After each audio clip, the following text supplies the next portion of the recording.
बेटा इसके पूर्व वाले वीडियो में आपको हम एक्सरसाइज 3.2 के क्वेश्चन बताए थे। आप जो है एक्सरसाइज 3.3 के क्वेश्चन आप लोग देखेंगे। इसमें जो है इसमें परिवर्त क्या है और कोई भी आगे जो है कब सम्मित है कब विषम सम्मित है, इन सब से संबंधित इसकी थियरी हम इसके पूर्व वाले वीडियो में आपको बता चुके हैं। देखिए सबसे पहले कि परिवर्त आदि क्या है। इसमें क्या है, क्वेश्चन निम्नलिखित आदियों का परिवर्त ज्ञात कीजिए। तो परिवर्त आदि क्या है, किसी आदियों की अगर किसी आदियों की सभी पंक्तियों को स्तंभों में या सभी स्तंभों को पंक्तियों में बदल दिया जाए तो इन अवयवों से जो आयु बनेगा वो क्या है, उसे हम ए डैश से अथवा ए ट्रांसपोज से व्यक्त करते हैं। आप जैसे परिवर्त की इंग्लिश क्या ट्रांसपोज है, तो उसे जो है हम परिवर्त आदि को ए डैश अथवा ए ट्रांसपोज से व्यक्त करते हैं। और ये क्या है, इसमें सभी पंक्तियों को स्तंभों में अथवा सभी स्तंभों को पंक्तियों में हम बदलते हैं। तो देखो जैसे क्वेश्चन नंबर 1 का फर्स्ट है, क्वेश्चन नंबर 1 का फर्स्ट हम मान लेते हैं, माना आदि ए इज इक्वल टू 5 1/2 -1। अब यहां पर देखा जाए इसमें 3 पंक्तियां हैं और यहां पर ये कॉलम। अब बेटा चाहे इसकी सभी पंक्तियों को स्तंभ में कर दीजिए या स्तंभ को पंक्ति में कर दीजिए। तो जैसे यहां पर C1 है तो C1 को पूरी तरह R1 पर कर दो और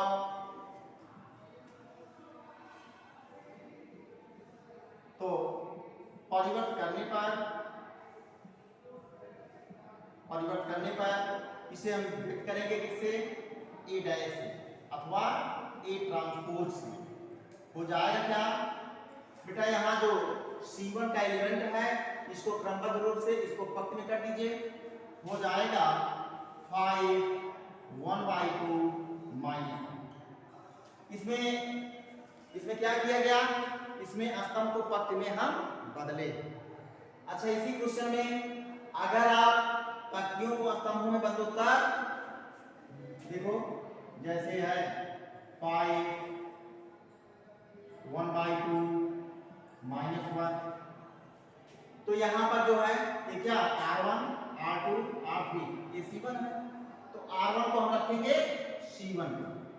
देखो R1 को C1 पर कर दिया, R2 को C2 पर, R3 को C3 पर। तो रिजल्ट में कोई परिवर्तन नहीं, चाहे पंक्तियों को स्तंभों में बदला जाए अथवा स्तंभों को पंक्तियों में बदला जाए, बेटा रिजल्ट वही आएगा। क्लियर।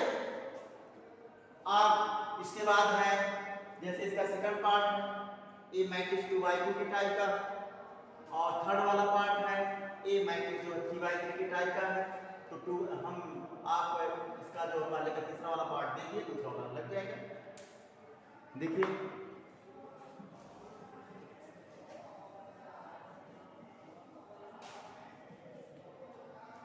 क्वेश्चन नंबर 1 का थर्ड पार्ट, यदि matrix A is equal to, बेटा यहां पर -1 5 6 √3 5 6 2 3 -1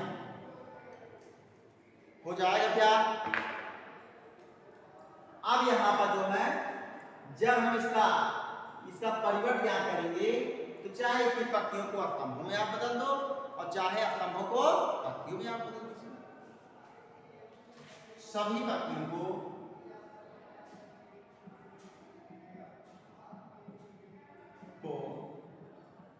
स्तंभों में बदलने पर क्या आएगा, ए डैश। तो यहां पर R1 को C1 पर करो, -1 5 6, R2 को C2 पर करो, √3 5 6 और R3 को C3 पर कर दीजिए 2 3 -2। तो इसका आंसर जो यही हुआ। इसमें हमने क्या किया, पंक्तियों को स्तंभों में बदल दिया। अगर आप स्तंभों देंगे, देखो -1/√3 को अगर R1 पर रखोगे यही आ रहा है, 5/3 को R2 पर रखोगे, देखो 5/3 आ रहा है, 6/1 को आप R2 पर रखोगे, देखो यही आ रहा है। तो सभी पत्तियों को चाहे स्तंभों में बदलिए अथवा सभी स्तंभों को पत्तियों में बदलिए, उसके रिजल्ट पर कोई प्रभाव नहीं पड़ेगा। हाँ, परिवर्तावधियों को हम A' से अथवा A ट्रांसपोज से व्यक्त करते हैं। अगला question,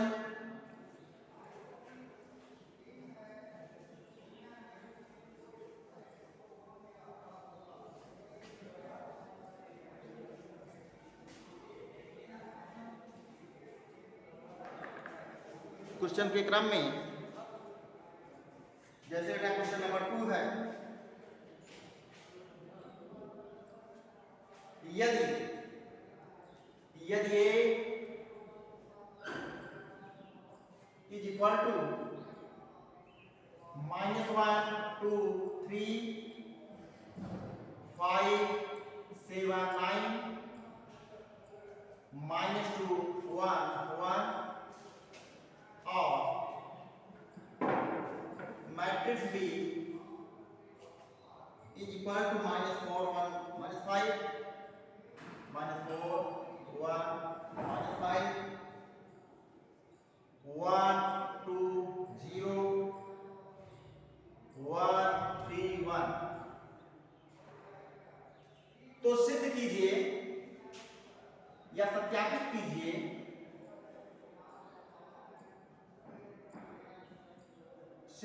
first part, A plus B का transpose is equal to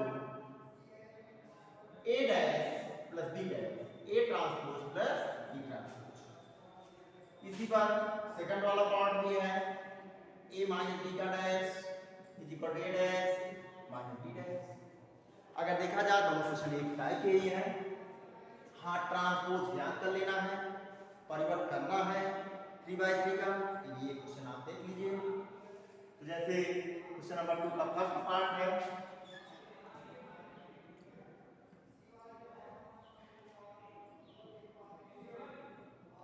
question number 2 का फर्स्ट। अब बेटा यहाँ मैट्रिक्स A और मैट्रिक्स B का मान दिया हुआ है, हमको सिद्ध करना है A प्लस B का transpose is equal to A dash plus B dash. तो आप इसमें सबसे पहले ज्ञात करोगे क्या, हम ज्ञात करेंगे A प्लस B, उसका परिवर्तन निकालेंगे, फिर A का परिवर्तन निकालेंगे, B का परिवर्तन निकालेंगे। अगर दोनों पक्ष बराबर है तो सत्य है, नहीं तो सत्य नहीं है। तो बेटा यहां पर जैसे A प्लस B क्या करिए, हो जाएगा क्या, -1 2 3 5 7 9 -2 1 1 प्लस, इसके बाद मैट्रिक्स B है -4 1 -5 1 2 0 1 3 1। क्या करना है, ऐड करना है। हम दो मैट्रिक्स को कब ऐड कर सकते हैं, जब दो समान कोड क्या उनके संगत एलिमेंटों को हम जोड़ते हैं। ऐड कर दो, -1 -4 -5 आएगा, 2 + 1 3 आएगा, 3 - 5 में -2, 5 + 1 6 आएगा, 7 + 2 9, 9 + 0 9, -2 + 1 -1, 1 + 3 4, 1 + 1 2, आ गया A प्लस B। अब यहां पर हम A प्लस B का ट्रांसपोज ज्ञात करेंगे। तो यहां पर देखिए, परिवर्त करने पर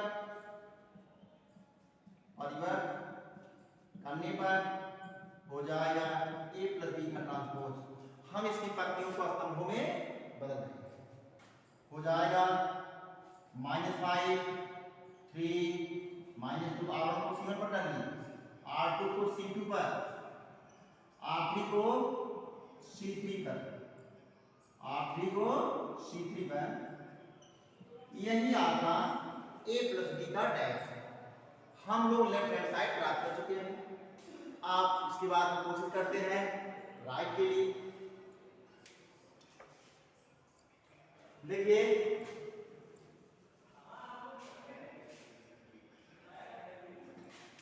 ए डैश प्राप्त करना है। ए डैश कैसे आएगा कि मैट्रिक्स के एलिमेंटों का ट्रांसपोज कर दीजिए। हम आवर को लिख रहे हैं C1 -1 2 3 5 7 9 -2 1 1। हम ए डैश को प्राप्त कर लिए। अब हम बी डैश याद करेंगे। बी डैश कैसे आएगा कि मैट्रिक्स बी के एलिमेंटों का ट्रांसपोज कर दीजिए। हो जाएगा -4 1 -5 1। देखो R2 को C2 पर कर रहे हैं। 1 2 0 1 3 1। अब यहां पर सत्यापन क्या करना है बेटा? सत्यापन करना है, सत्यापित कीजिए A plus B dash is equal to A dash plus B dash. तो left hand side is equal to क्या है? A प्लस B का डैश। और A प्लस B का डैश क्या है? इसको आप नोट कर लीजिए। -5 6 -1 3 9 4 -2 9 2। अब इसके बाद हम चलते हैं राइट के लिए। राइट हैंड साइड क्या है? A dash plus B dash. A dash और B डैश की वैल्यू आप जान कर चुके हो, तो रख दीजिए। -1 5 -2 2 7 1 3 9 1 प्लस B डैश हो जाएगा -4 1 1 1 2 3 -5 0 1। अब करना क्या है? संगत एलिमेंटों को जोड़ दीजिए आप। हो जाएगा -1 -4 -5 5 + 1 6 -2 + 1 -1 2 + 1 3 7 + 2 9 1 + 3 4 3 + -5 मतलब 3 - 5 -2 9 + 0 9 1 + 1 2। और यही क्या है? यही देखा जाए तो लेफ्ट हैंड साइड की भी वैल्यू है। तो यहां पर अतः left hand side is equal to right hand side. हमको यही सत्यापित करना था बेटा। ये क्या था?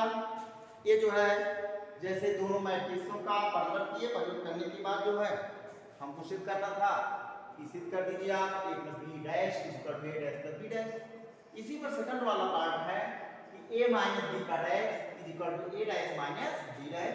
इसी तरह आप संगत एलिमेंटों को घटा करके प्राप्त कर सकते हैं। इसके बाद क्वेश्चन 4 है। क्या दिया है? करा क्वेश्चन है यदि A dash is equal to, बेटा यहां पर जो क्वेश्चन थोड़ा चेंज है। जैसे हर क्वेश्चन में मैट्रिक्स A और मैट्रिक्स B का मान दिया है, इसमें जो है A डैश अर्थात A का परिवर्त हो गया। और जब इसका हम पुनः ट्रांसपोज करेंगे, जैसे अगर जैसे A डैश का मान दिया है, अगर इसका ट्रांसपोज करेंगे तो आ जाएगा A आ जाएगा।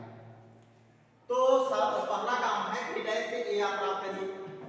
B की वैल्यू दी गई है और मान क्या क्या करना है? A + 2 × B। अब सोचिए कि 2 × B कैसे आएगा? हम आपको बताए हैं कि किसी आव्यूह में अचर राशि से गुणा करने पर उस ओ राशि उसके हर एलिमेंटों में इंटू हो जाती है। तो यहां पर जो है ज्ञान दिया क्या है?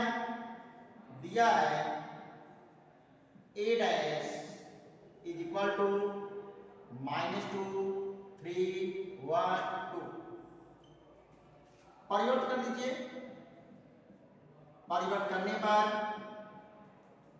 हो जाएगा ए डैश का ट्रांसपोज हो जाएगा ए, और इसमें जो है हम तुरंत R1 को लिख देंगे C1 माइनस रूट 3 1 2।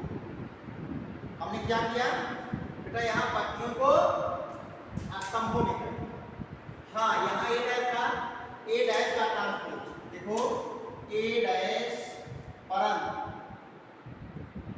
ए डैश का डैश इज इक्वल टू होता है। अगर जैसे किसी मैट्रिक्स का परिवर्तन हुआ है, उसका पुनः ट्रांसपोज करेंगे, उसका पुनः परिवर्तन करेंगे तो वही मैट्रिक्स प्राप्त होता है। अब हम ए की वैल्यू प्राप्त कर लिए और बी की वैल्यू कितना है, -1 0 1 2। अब यहाँ पर ज्ञात क्या करना है, ज्ञात करना है a + 2b। तो सबसे पहले देखो यहाँ a + b का ट्रांसपोज ज्ञात करना, सबसे पहले a + 2b प्राप्त करो। तो बेटा a की वैल्यू आप लिखिए -2 1 3 2 + 2 इंटू b कितना है, -1 0 1 2। अब 2 का इसके संगत एलिमेंटों में गुणा कर लीजिए और ऐड कर दो, हो जाएगा क्या, -2 1 3 2 और यहाँ पर क्या आएगा, -2 0 2 4। दोनों मैट्रिक्सों का ऑर्डर क्या है, समान कोड क्या है, इनके संगत एलिमेंटों में जोड़ दो, -2 आएगा -4 1 + 0 हो जाएगा 1 3 + 2 5 2 + 4 6। हम लोग e + 2b प्राप्त कर चुके हैं, लेकिन अभी आपको प्राप्त करना है इसका ट्रांसपोज, a + 2b का ट्रांसपोज। परिवर्तन करने पर हम इसकी पंक्तियों को स्तंभों में चेंज कर रहे हैं। a + 2b का ट्रांसपोज हो जाएगा क्या, हो जाएगा -4 1, ये क्या है, R1 का एलिमेंट है, इसको रख दीजिए C1 -4 1 और R2 का एलिमेंट 5 6 है, ठीक, यही आपका आंसर है।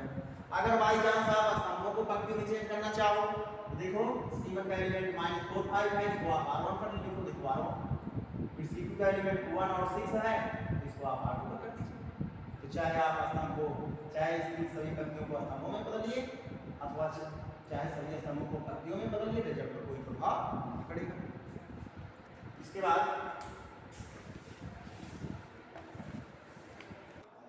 क्वेश्चन नंबर 5 का है, ए तथा बी आव्यूहों के लिए सत्यापित कीजिए या सिद्ध कीजिए AB dash = B dash A dash, जहां इसका पहला पार्ट है मैट्रिक्स A की वैल्यू दिया गया है 1 -4 3 और मैट्रिक्स B की वैल्यू दी गई है -1 2 1 और इसी आधार पर सेकंड में केवल अंक चेंज है, बाकी जो है।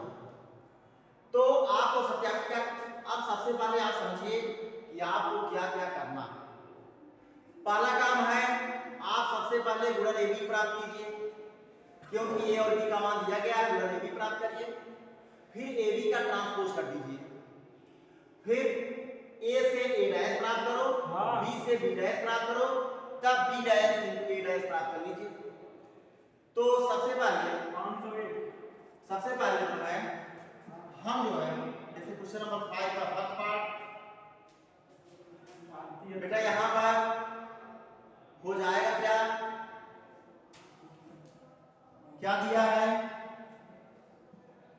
दिया है मैट्रिक्स A = 1 -4 3, मैट्रिक्स B = -1 2 1। आप सबसे पहले दाहिने पक्ष को क्लियर किया जाए तो A डैश और B डैश प्राप्त करना है। तो आप इन दोनों का ट्रांसपोज कर लीजिए। तो ए से ए डैश प्राप्त करेंगे। ए डैश कैसे प्राप्त करोगे? इसके संगत एलिमेंटों का ट्रांसपोज करिए। तो यहाँ पर देखा जाए C1 ये जो है स्तंभ में है, तो इसको R1 पर कर दीजिए। C1 के एलिमेंटों को R1 पर कर दो, हो जाएगा 1 -4 3। अब अगर B से B डैश प्राप्त करना तो और B डैश इसका एलिमेंट जो है R1 का एलिमेंट है, तो यहाँ R1 के एलिमेंट को C1 पर कर दीजिए आप, हो जाएगा -1 2 1। हाँ, अब जो है आप जो है यहाँ पर A और B से AB प्राप्त करेंगे, गुणन AB, गुणन AB की। आप सबसे पहले गुणन AB के लिए हो जाएगा क्या? सबसे पहले A मैट्रिक्स A के एलिमेंटों को लिख दीजिए आप 1। तो गुणन AB के लिए जैसे मैट्रिक्स A हो गया 1 -4 3 और मैट्रिक्स B का एलिमेंट -1 2 1। अब सबसे पहले यह देख लिया जाए कि ये गुणन संभव है कि संभव नहीं है। इनका ऑर्डर जो है पहले वाले मैट्रिक्स में 3 पंक्तियां और 1 कॉलम है, तो 3/1, और दूसरे वाले मैट्रिक्स में जो है 1 पंक्ति 3 कॉलम है 4/1। तो एकदम क्लियर है गुणन संभव, और गुणन संभव है तो किस टाइप का मैट्रिक्स है? तो किस टाइप का AB गुणन बनेगा? एक 3/3 के टाइप का ही बनेगा। हो जाएगा क्या? हो जाएगा यहाँ पर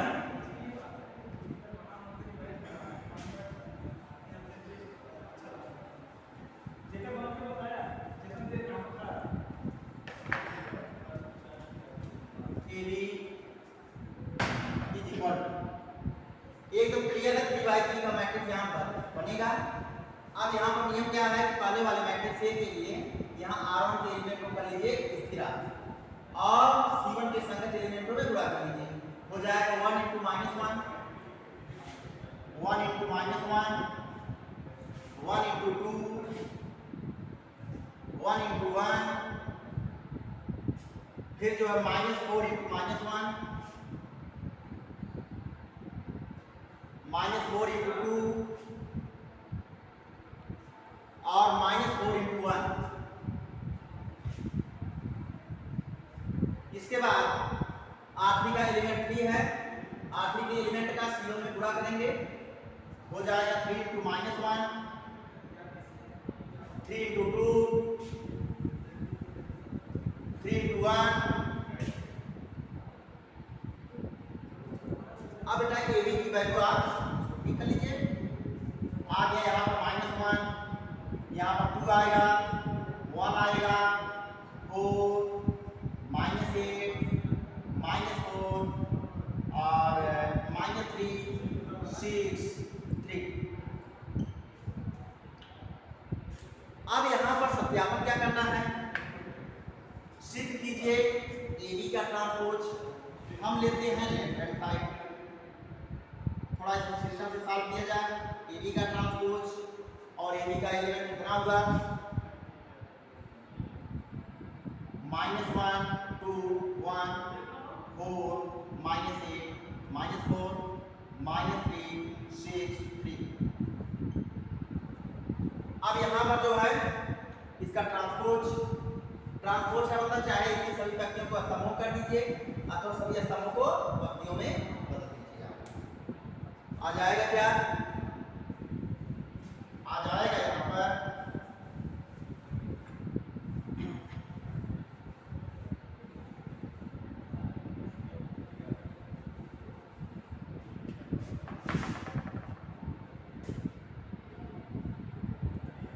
हो जाएगा AB का ट्रांसपोज या left hand side is equal, बेटा यहाँ पर R1 के एलिमेंट को C1 पर कर दो, -1 2 1 R2 के एलिमेंट को C2 पर 4 -8 -4 -3 6 3। हम लोग बाएं पक्ष को प्राप्त कर चुके हैं। अब हम चलते हैं दाहिने पक्ष के लिए। राइट हैंड साइड क्या है? B डैश A डैश प्राप्त करना है। अब बेटा यहाँ पर B डैश और A डैश के एलिमेंटों को आप लिख लीजिए। हो जाएगा B डैश का एलिमेंट कौन है?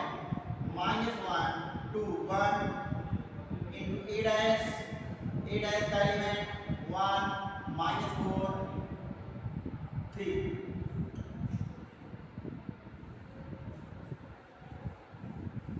अब आप देखिए कि हाँ गुणन जो संभव है कि संभव नहीं।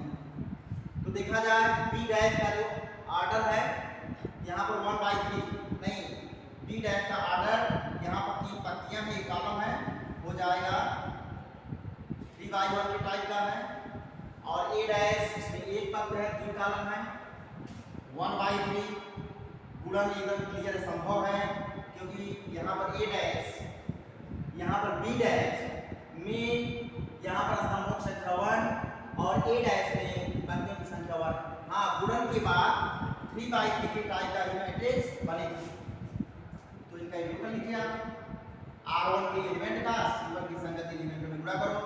-1 उसी प्रकार से तो करना है, -1 इंटू 1 -1 इंटू -4 -1 इंटू 3 फिर आइए 2 into 1 2 into -4 2 into 3 1 into 1 1 into -4 1 into 3।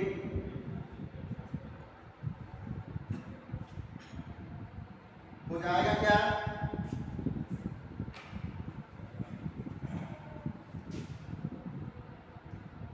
-1 यहाँ पर आएगा 4 आएगा 4 -3 2 -8 6 1 -4 और 3। ध्यान दीजिए राइट हैंड साइड हम लोग प्राप्त कर लिए और जो राइट हैंड साइड आ रहा है अर्थात B डैश A डैश की जो वैल्यू आ रही है वही जो है AB डैश की वैल्यू थी।